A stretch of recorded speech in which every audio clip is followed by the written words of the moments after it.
வணக்கம் நேர்களே, இன்றைய பரபரப்புக்கு உங்களை அன்புடன் வரவேற்கிறோம். வழங்குவதற்காக நான் ஜெபஸ்டின். திருவண்ணாமலை மாவட்டம் செங்கம் அருகே அதிமுக பொதுச் செயலாளர் எடப்பாடி பழனிசாமி சென்ற பாதுகாப்பு வாகனத்தின் குறுக்கே அலங்கார வளைவு சரிந்து விழுந்ததால் பரபரப்பான சூழல் நிலவியது.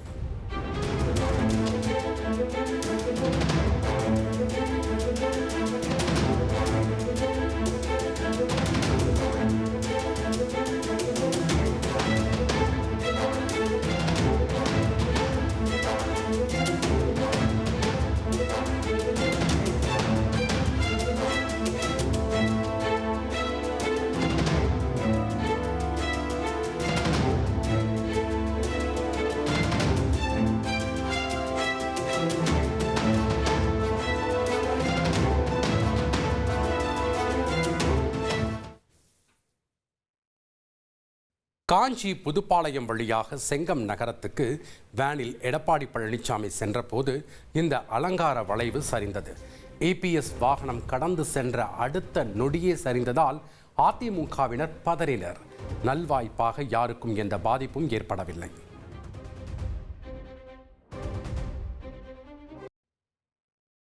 ரயில்வே கேட் மூடப்படாமல் இருந்ததை பார்த்து லோகோ பைலட் சுதாரித்ததால் ராமநாதபுரம் அருகே ஒரு பெரும் அசம்பாவிதம் தவிர்க்கப்பட்டுள்ளது. ராமநாதபுரம் மாவட்டத்தில் கேட் கீப்பர் அலட்சியத்தால் மிகப்பெரிய விபத்து நிகழ்ந்திருக்கும் என்று பொதுமக்கள் குற்றஞ்சாட்டியுள்ளனர். சென்னை ராமேஸ்வரம் சேது எக்ஸ்பிரஸ் ரயில் செல்லும் சமயத்தில் வழுதூர் கேட் மூடப்படாமல் இருந்ததாக கூறப்படுகிறது. இதனை பார்த்து சுதாரித்த லோகோ பைலட் ரயிலை மெதுவாக இயக்கி நிறுத்தியுள்ளார். 5 நிமிஷத்தில் கேட் அடைக்கிறாங்க. வண்டி வந்துருச்சு, கேட்டு ஓப்பன் இருந்துச்சு. கார்கள்லாம் இன்றைக்கி 2-3 வண்டியெல்லாம் இன்றைக்கி அடிபட பார்த்துச்சு.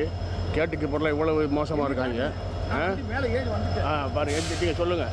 நான் மேலே பாதி கூட ஏறி போகணும், வண்டி சத்தம் கேட்டு ரிவர்ஸ் ஆனேன். வண்டி நிற்கிது, நம்ம வண்டி இப்போ தான் லாக் பண்ணி டிரைவர் போய் இப்போ தான் வண்டி எடுக்கிறாப்புல. பாருங்கள் ரயில்வே நிர்வாகம் எந்த அளவுக்கு இருக்குன்னு. இன்றைக்கி நிறையா ஒரு விபத்துலேருந்து தப்பிக்கப்பட்டிருக்கு. எவ்வளோ இப்போ தான் வண்டி நின்று போகுது பாருங்கள். கேட்டுக்கு அப்புறம் இப்போ தான் நிற்கிறான். இது என்ன நடக்குது இங்கே? என்ன ரயில்வே நிர்வாகம்? இதனை வீடியோவாக பதிவு செய்த பொதுமக்கள் கேட் கீப்பர் அலட்சியத்தால் மீண்டும் ஒரு மிகப்பெரிய விபத்து ஏற்பட்டிருக்கும் என்று அச்சம் தெரிவித்தனர். எனினும் தொழில்நுட்ப கோளாறு காரணமாக போதிய சிக்னல் கிடைக்கவில்லை என கேட் கீப்பர் தரப்பில் கூறப்பட்டுள்ளது. சமீபத்தில் கடலூரில் மூடப்படாத ரயில்வே கேட்டில் பள்ளி வேன் மீது ரயில் மோதிய விபத்து பெரும் அதிர்வலைகளை ஏற்படுத்தியதும் குறிப்பிடத்தக்கது. பைக்ல சென்ற இளைஞர் மீது இடி விழுகிற மாதிரி சாரையா இரும்பு விழுந்த காட்சி அதிர்ச்சியை ஏற்படுத்தியுள்ளது. மகாராஷ்டிரா மாநிலம் புனேவை அடுத்த பிம்ப்ரி சின்ச்வாடி பகுதியில் பைக்கில் சென்ற இளைஞரின் தலையில் லாரியிலிருந்து இரும்பு பொருள் விழுந்ததால் பலத்த காயமடைந்தார். மேம்பாலத்தின் மீது லாரி ஏற முயன்றபோது தடுப்பு சுவர் மீது மோதியதில் இரும்பு பொருட்கள் சிதறி பைக்கில் சென்ற இளைஞரின் தலையில் விழுந்தன. இதனால் பலத்த காயமடைந்த அவர் உயிருக்கு ஆபத்தான நிலையில் மருத்துவமனையில் அனுமதிக்கப்பட்டுள்ளார்.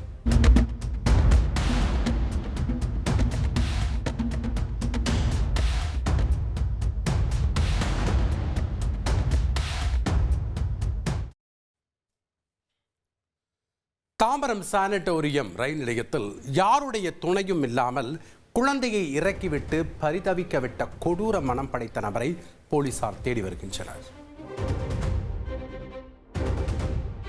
சென்னையில் ரயில் புறப்படும் போது யாருடைய துணையுமின்றி 3 வயது குழந்தையை ஒருவர் தனியாக இறக்கிவிட்டு சென்ற காட்சி மனதை நொறுக்கியுள்ளது.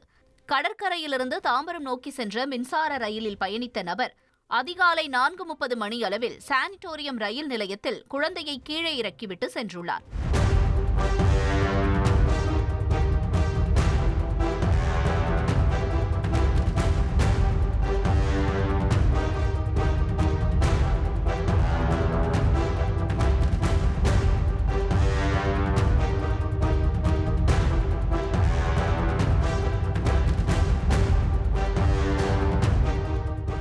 பாதுகாப்பு பணியில் ஈடுபட்டிருந்த ஆர்பிஎஃப் போலீசார் ஆதரவின்றி இருந்த குழந்தையை மீட்டு சைல்டு ஹெல்ப்லைன் வசம் ஒப்படைத்துள்ளனர். சிசிடிவி காட்சிகளை வைத்து குழந்தையை இறக்கிவிட்ட நபர் குறித்து போலீசார் விசாரித்து வருகின்றனர். ராஜஸ்தானில் இருந்து ஒரு பதைக்க வைக்கும் வீடியோ வந்திருக்கு. ராஜஸ்தானில் கார் மோதி முன்னாள் ராணுவ கேப்டன் உயிரிழந்த சம்பவம் பரபரப்பை ஏற்படுத்தியுள்ளது. ஜெய்ப்பூரில் உள்ள வைஷ்ணு நகர் பகுதியைச் சேர்ந்த ஓய்வு பெற்ற ராணுவ கேப்டனான நர்சராம் ஜஸ்டா தனது சைக்கிளில் சென்று கொண்டிருந்தார். அப்போது சாலையில் அதிவேகமாக வந்த கார் அவர் மீது மோதியதில் 10 மீட்டர் தூரம் வரை தரதரவென இழுத்துச் செல்லப்பட்டார். இதில் நர்சராம் ஜஸ்டா சம்பவ இடத்திலேயே பலியானார். ஒரு பெண் காரை ஓட்டிச் செல்வதும் அவரது குழந்தை இருக்கையில் அமர்ந்திருந்ததும் சிசிடிவி காட்சி மூலம் தெரிய வந்துள்ளது. விபத்து பதிவான அதிர்ச்சிகர காட்சிகள் வெளியாகியுள்ளன.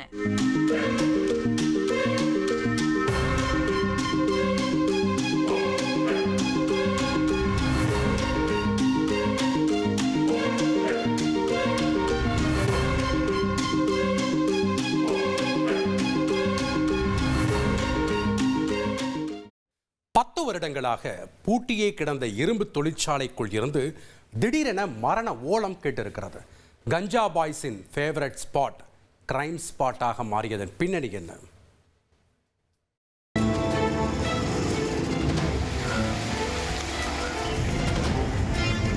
சென்னை மாதவரம் அம்பேத்கர் நகர் பகுதியில் உள்ள இரும்பு தொழிற்சாலை அன்று காவல்துறையினரின் முழு கட்டுப்பாட்டிற்குள் இருந்தது.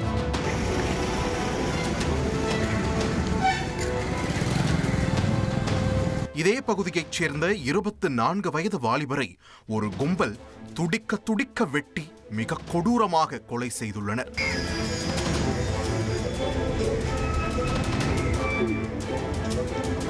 இறந்தவரின் உடலை மீட்டு அதனை பிரேத பரிசோதனைக்காக ஸ்டான்லி மருத்துவமனைக்கு அனுப்பி வைத்த போலீசார் விசாரணையை தொடங்கியுள்ளனர்.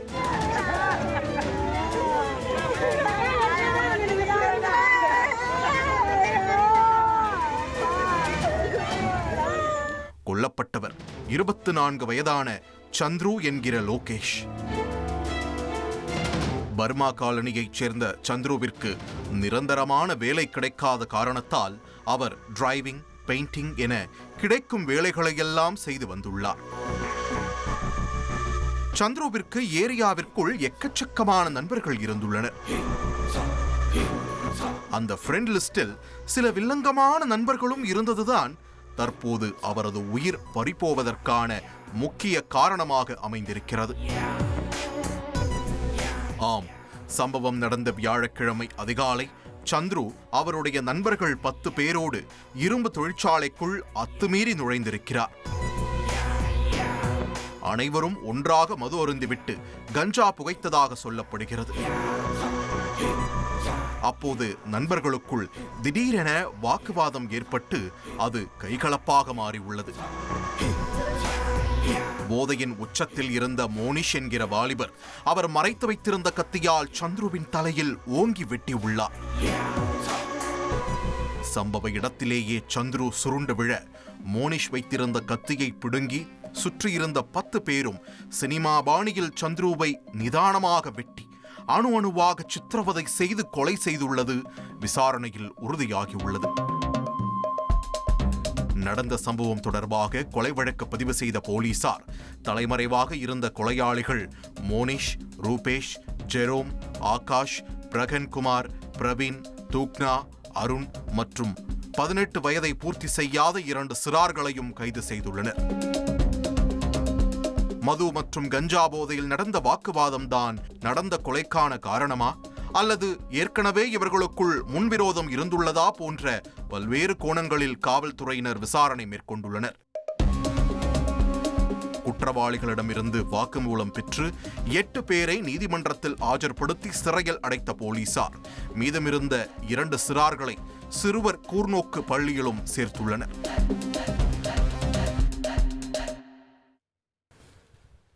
சாப்பாட்டில் தூக்க மாத்திரையை கலந்து கொடுத்து தலையணையால் அமுக்கி மூச்சை நிறுத்தி கணவனை கொலை பண்ணியிருக்காங்க இங்கே ஒரு மனைவி.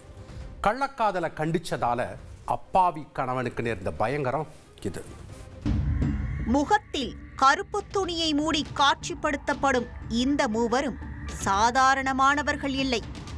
கள்ளக்காதலை கண்டித்த கணவனை சாப்பாட்டில் தூக்க மாத்திரை கலந்து கொடுத்து தலையணையால் அமுக்கி மூச்சை நிறுத்திய படுபாதக கள்ளக்காதல் ஜோடி இது. 2 முறை கொலை செய்ய முயன்று தோல்வியடைந்ததால் 3வது அட்டெம்ப்டில் தீர்த்து கட்டியிருக்கிறார்கள். ஆகஸ்ட் 15 இந்தியாவே சுதந்திர தினத்தை கொண்டாடி மகிழ்ந்த நேரம் ஆந்திர மாநிலம் ஸ்ரீகாகுளம் பகுதி மட்டும் சோகத்தில் ஆழ்ந்திருந்தது. இதே பகுதியை சேர்ந்தவர் நள்ளி ராஜு. 34 வயதான இவருக்கு கடந்த 8 ஆண்டுகளுக்கு முன்பு மௌனிகா என்ற பெண்ணுடன் திருமணமாகி 2 பிள்ளைகள் உள்ளனர்.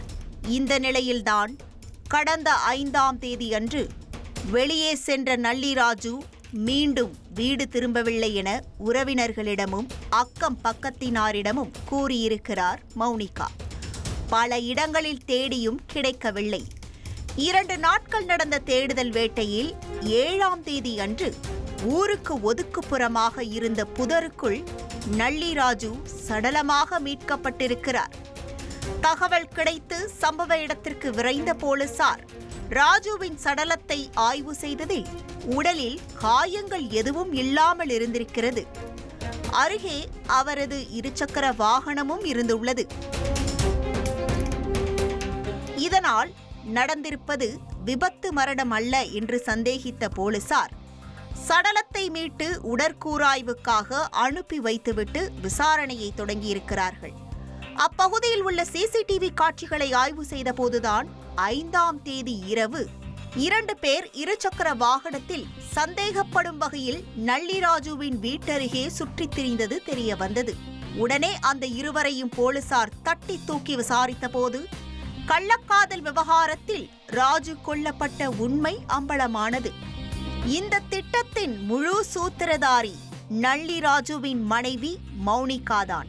ஆம், மௌனிகாவுக்கும் அதே பகுதியை சேர்ந்த உதய்குமார் என்பவருக்கும் கடந்த சில மாதங்களுக்கு முன் ஏற்பட்ட பழக்கம் திருமணத்தை மீறிய உறவாக மலர்ந்திருக்கிறது. உதய்குமாரும் ஏற்கனவே திருமணமாகி மனைவியை பிரிந்தவர். இதனால் இருவரும் அடிக்கடி தனிமையில் சந்தித்து உல்லாசமாக இருந்திருக்கிறார்கள். இந்த கள்ளக்காதல் லீலைகள் ஒரு கட்டத்தில் கணவன் நள்ளி ராஜுவுக்கு தெரிய வந்திருக்கிறது. கொதித்து போனவர் தகாத உறவை கைவிட சொல்லி கண்டித்திருக்கிறார். ஆனால் இருவரும் தொடர்ந்து உறவை வளர்த்திருக்கிறார்கள். அதனைத் தொடர்ந்து மௌனிகாவை காதலன் உதய்குமாருடன் பேச முடியாதபடி வீட்டிற்குள் சிறை வைத்திருக்கிறார் நள்ளி ராஜு. இதனால் கள்ளக்காதலுக்கு தடையாக இருக்கும் கணவனை கொன்றுவிட்டு காதலனுடன் சேர்ந்து வாழ திட்டம் போட்டிருக்கிறார் மௌனிகா. அதன்படி உதய்குமார் ஒரு பெண்ணைப் போல நள்ளி ராஜுவுக்கு வாட்ஸ்அப்பில் மெசேஜ் அனுப்பி ஆசையை தூண்டி தனிமையில் சந்திக்க அழைத்திருக்கிறார். வந்தால் கொன்றுவிடலாம் என்பதுதான் ஸ்கெட்ச். ஆனால் நள்ளி ராஜு அந்த ஆஃபரை நிராகரித்து விட்டார். இதனைத் தொடர்ந்து மது போதையில் ஆழ்த்தி ராஜுவை வீட்டில் வைத்தே கொலை செய்ய துணிந்தனர். ஆனால் ராஜு ஃபுல் போதையிலும் தெளிவாக இருந்ததால் அந்த முயற்சியும் வீணாகிவிட்டது. இதனை அடுத்துதான் 3வது ஸ்கெட்சாக தூக்க மாத்திரையை கையில் எடுத்திருக்கிறார்கள். 5ஆம் தேதி அன்று இரவு 10 தூக்க மாத்திரைகளை ராஜுவுக்கு உணவில் கலந்து கொடுத்திருக்கிறார் மௌனிகா. அதை சாப்பிட்டவுடன் ராஜு மயங்கிவிட உடனே கள்ளக்காதலன் உதய்குமார் வீட்டிற்கு அழைத்திருக்கிறார். அடுத்த கணமே நண்பர் மல்லிகார்ஜுன் என்பவருடன் 2 சக்கர வாகனத்தில் விரைந்திருக்கிறார் உதய்குமார். அங்கே மயங்கி கிடந்த ராஜுவின் கை கால்களை மௌனிகாவும் மல்லிகார்ஜுனும் பிடித்து கொள்ள உதய்குமார் ராஜுவின் முகத்தில் தலையணையால் அழுத்தி மூச்சு திணற வைத்து கொலை செய்திருக்கிறார். இரவோடு இரவாக சடலத்தை 2 சக்கர வாகனத்தில் கொண்டு சென்று SC காலனி பகுதியில் வீசிவிட்டு ராஜுவின் பைக்கையும் அருகில் நிறுத்திவிட்டு தப்பி ஓடியது விசாரணையில் தெரிய வந்திருக்கிறது. விசாரணை முடிவில் நள்ளி ராஜுவை கொன்ற மனைவி மௌனிகா, கள்ளக்காதலன் உதய்குமார், கொலைக்கு உடந்தையாக இருந்த நண்பர் மல்லிகார்ஜுன் ஆகிய 3வரையும் போலீசார் கைது செய்து சிறையில் அடைத்தனர். கொற்றமலையில் ஓட்டுநர் கட்டுப்பாட்டை இழந்து பேருந்து விபத்திற்குள்ளான காட்சி அதிர்ச்சியை ஏற்படுத்தியிருக்கு. மாநிலம் பத்தினம்திட்டாவில் வேகமாக சென்ற தனியார் பேருந்து ஓட்டுநரின் கட்டுப்பாட்டை இழந்து மதில் சுவரில் மோதி விபத்துக்குள்ளான சிசிடிவி காட்சி வெளியாகி பரபரப்பை ஏற்படுத்தியுள்ளது.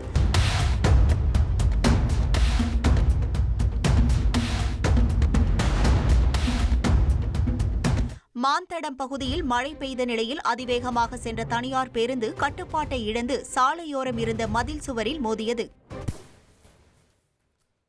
உத்தரப்பிரதேசில் ஒரு அமைச்சரோட காரையே போலீஸ் பறிமுதல் பண்ண சம்பவம் அரங்கேறியிருக்கு.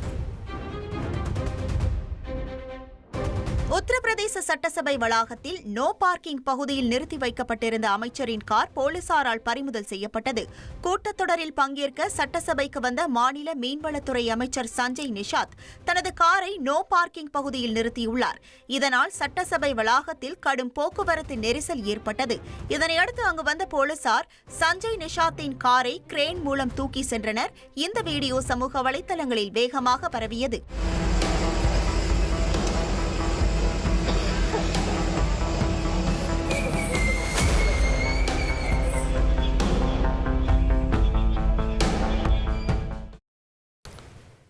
லாரி கவிழ்ந்து டீசல் 6 மாதிரி ஓட செம்ம பரபரப்பு. உத்தரப்பிரதேச மாநிலம் தோன்பத்ரா அருகே சாலையில் ஆறாக ஓடிய டீசலை பொதுமக்கள் போட்டி போட்டு பிடித்து சென்றனர். மார்குண்டி பகுதியில் டீசல் லாரி கவிழ்ந்து விபத்திற்குள்ளானது.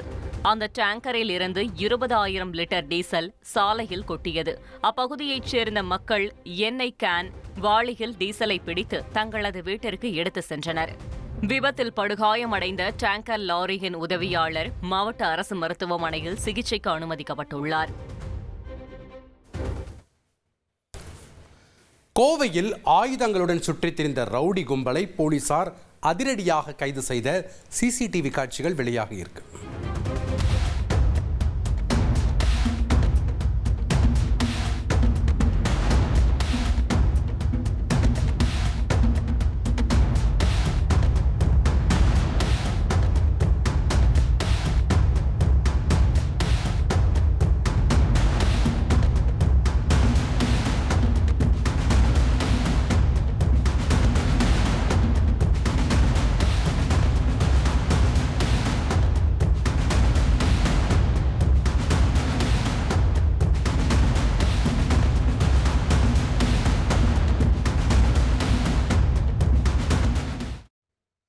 தினக்கூலி வேலைக்கு வரக்கூடிய பெண்களை கடத்தி பாலியல் சித்திரவதை செஞ்சிருக்கிறாரு இங்க ஒரு வாலிபர்.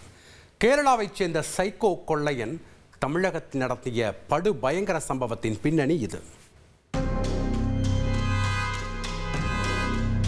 திண்டுக்கல் மாவட்டம் நாகல் நகர் மற்றும் காட்டாஸ்பத்திரி போன்ற பகுதிகளில் தினமும் காலை நேரத்தில் நூற்றுக்கணக்கான கட்டிட தொழிலாளர்கள் சாலையிலேயே கூலி வேலைக்காக காத்திருப்பது உண்டு.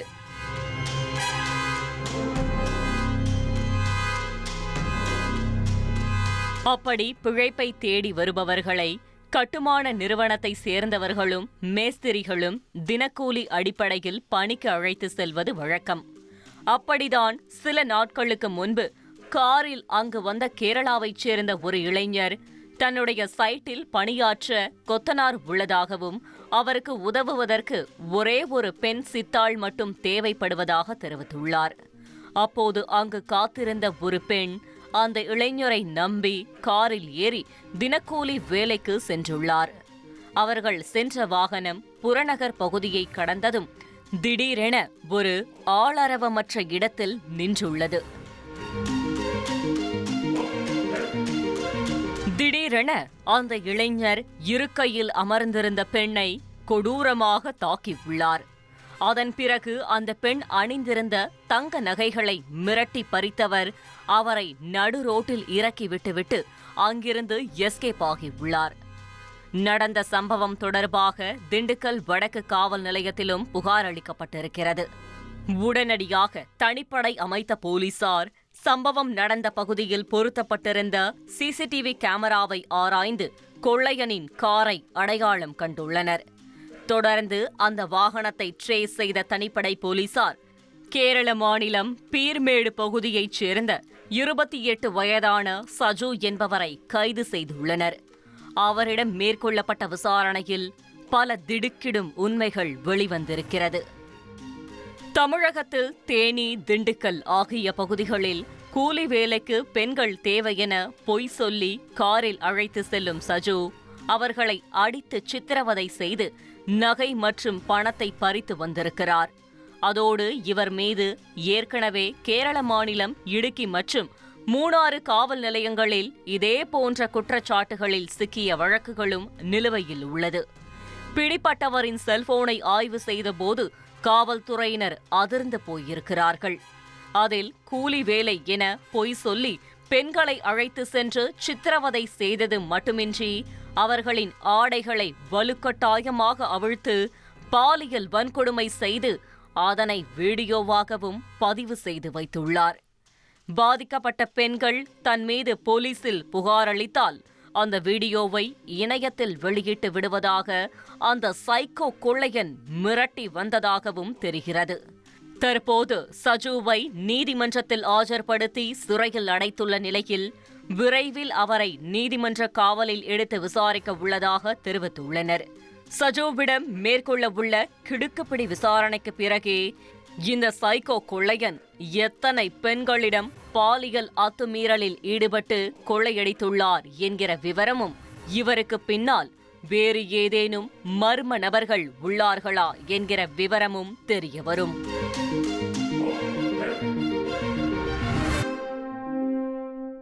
மீண்டும் நாளை இன்றைய பரபரப்பில் சந்திக்கலாம்.